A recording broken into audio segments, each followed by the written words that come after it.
Doctor Yunus এবং তারেক রহমানকে নিয়ে হেডলাইন থেকে একটা পোস্ট করা হয়েছিল যে আপনি সংস্কার চান নাকি নির্বাচন চান।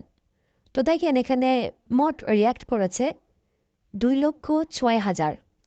তার মধ্যে ডক্টর ইউনুস একাই লাভ রেট নিয়েছে 1,71,000, আর বিএনপি পাইছে কত? মাত্র 33,000। তারা বোঝেন মানুষ ডক্টর ইউনুসকে কতটা চায়।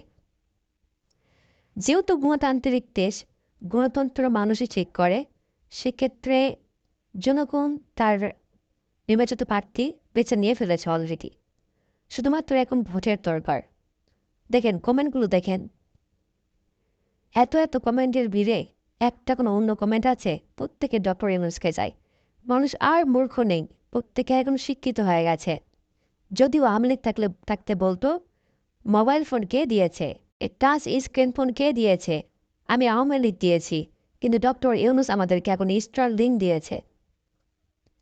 এখন আমাদের কথা বলা যাবে না, বললে পেছনে মায়ের মাফ নাই। দেখেন প্রত্যেকটা মানুষই চাচ্ছে ডক্টর ইউনুস ক্ষমতায় আসুক, তার জীবদ্দশায় সারা জীবন সে থাকুক, রাষ্ট্র সংস্কার করুক। একমাত্র এবং যোগ্য ব্যক্তির দ্বারাই দেশ ঠিক আছে, নতুবা নেই।